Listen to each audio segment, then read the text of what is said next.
हाय friends, आज आपण data entry ऑपरेटरमधील lesson number 39 zoom and micro setting हा लेसन पाहणार आहोत. तर चला स्टार्ट करूया आजचा व्हिडिओ.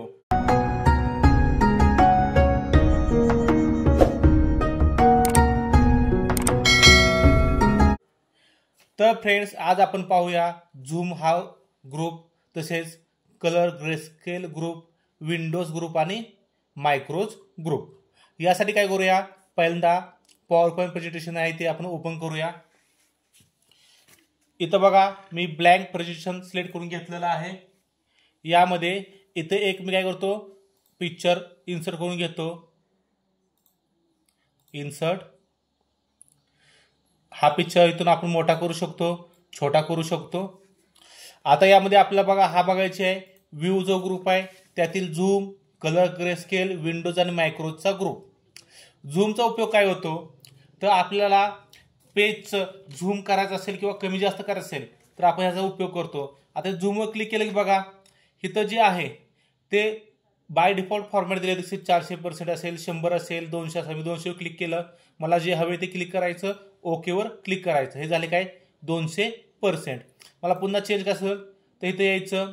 फिट म्हणजे काय, तर आपल्या ज्या स्लाइडला ॲटोमॅटिक जेवढं पाहिजे तेवढं ते फिट करून देतं बघा, जसं पहिलं स्टार्टिंग होते. त्यानंतर इथं बघा पर्सेंटमध्ये आपल्याला हवं तेवढं आपण इथं काय करू शकतो, टाईप करू शकतो आणि घेऊ शकतो. सेम इथं बघा खाली झूमचा एक मेनूचा बार दिलेला आहे.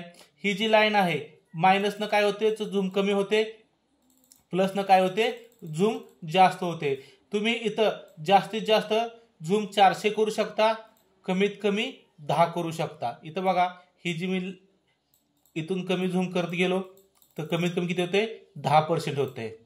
जास्तीत जास्त 400 होतं, कमीत कमी 10 होतं. त्यानंतर तो फिट टू विंडो, याचा उपयोग काय होतो, तर आपल्या स्लाइडचे झूम ते काय करतं, विंडोजला फिट करतं. म्हणजे जेवढी विंडोजला फुल स्क्रीन करण्यासाठी, म्हणजे जेवढी आता ही स्लाइडची जागा आहे तेवढी फुल करायची असेल तर ते काय होतं, बाय डिफॉल्ट फिट करतं. बघा इथं हे काय झालं, बाय डिफॉल्ट फिट झालं. म्हणजेच आपलं जे नॉर्मल असतं किती, ह्याच्यामध्ये किती होतं, 84% होतं. हे काय केलं त्याने, बाय डिफॉल्ट इथं दिलेलं आहे. जर आपण समजा आपण इथं बघा आता झूम मी काय करतो, 200 करतो. त्यानंतर इथं फिट टू विंडोवर क्लिक केलं, काय झालेलं आहे, बाय डिफॉल्ट जसं जेवढी गरज आहे तेवढी काय केली ना, विंडोज फिट केलेले आहे. त्यानंतर येतो कलर ग्रेस्केल ग्रुप. यामध्ये पहिल्यांदा येतो कलर. याचा उपयोग काय होतो, तर याचा उपयोग प्रेझेंटेशनमध्ये कलरमध्ये व्ह्यू करण्यासाठी. बघा इथं क्लिक केलं तर कलरमध्ये व्ह्यू होतं, इथं क्लिक केलं तर ग्रेस्केलमध्ये व्ह्यू होतो. हा व्ह्यू आहे. इथं केलं तर ब्लॅक अँड व्हाईटमध्ये व्ह्यू होतो. त्याच्यामध्ये हे सगळे ऑप्शन दिलेत ब्लॅक अँड व्हाईटमधले. आपल्याला ते प्रेझेंटेशन कलरमध्ये हवं असेल तर कलरवर क्लिक करायचं, ग्रेस्केलमध्ये हवं असेल ग्रेस्केलवर करायचं, ब्लॅक अँड व्हाईटमध्ये हवं असेल ब्लॅक अँड व्हाईटवर करायचं. त्यानंतर ऑप्शन येतो विंडोज ग्रुप येतो. विंडोज ग्रुपमध्ये पहिला ऑप्शन येतो न्यू विंडोज.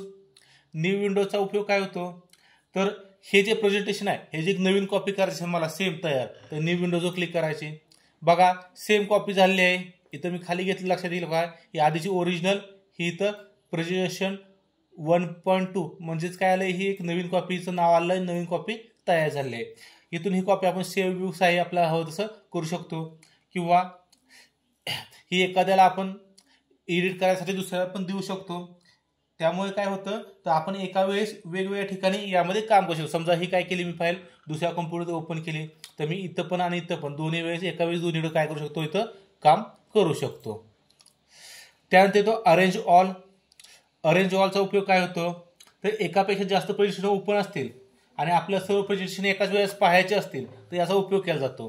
जशी बघा आता मी काय करतो, अजून एक फाईल ओपन करतो. इथं मी ओरिजिनल नावाची एक फाईल ओपन केलेली आहे. आता या 2 फाईल काय झाल्या तिथं ओपन झाल्या आहेत. ही एक बघू शकता, ही एक बघू शकता. आता मी आलो आपल्या ह्या फाईल ओरिजिनलवर. इथं मी केलं अरेंज ऑलवर क्लिक. बघा इथं दोन्ही फाईल झाले का, इथं ओपन. इकडे एक फाईल तुम्हाला दिसेल, इकडे एक फाईल झाली. हे पहिली नंतरही ओपन केली. इथून तुम्ही काय शकता, दोन्ही फाईल एका वेळेस बघू शकता, दोन्ही फाईलमध्ये एका वेळेस काम सुद्धा करू शकता.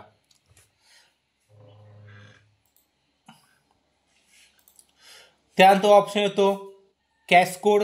कॅस्कोडचा उपयोग काय होतो, ओपन असलेल्या सर्व विंडोज एका वेळेस पाहायचे असतील तर कॅस्कोडचा उपयोग होतो. जसं की माझ्याकडे समजा ओपन असलेल्या 2 फाईली ओपन असतील किंवा अजून किती असतील बघा, आता ही 2 फाईल ओपन आहेत, ती बॅकग्राऊंडला पण ओपन होते. अशा वेळेस आपण इथून काय करतो, ओपन असलेल्या सगळ्या विंडो एका वेळेस पाहू शकतो.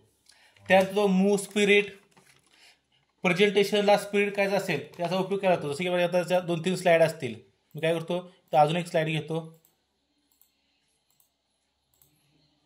आता इथून मला प्रेझेंटेशन काय करायचं आहे, स्पिरिट करायचं आहे, तर इथं मूव्ह स्पिरिटवर क्लिक करायचं. आता माझं काय झालं, प्रेझेंटेशन स्पिरिट झालेलं आहे. अशा प्रकारे मूव्ह स्पिरिटचा ऑप्शन आपण यूज करू शकतो. त्यानंतर येतो स्विच विंडोज. एकापेक्षा जास्त प्रेझेंटेशन ओपन असल्यावर एका प्रेझेंटेशनवरून दुसऱ्या प्रेझेंटेशन जायसाठी स्विच विंडोचा उपयोग करतो. जसं की आता अजून एक फाईल मी काय करतो इथं ओपन करतो.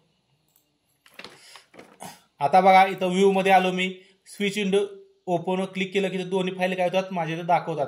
मला ज्या फाईलवर जायचे आहे त्या फाईलवर इथं क्लिक करायचं, त्या फाईलवर काय होतं ते निघून जातं.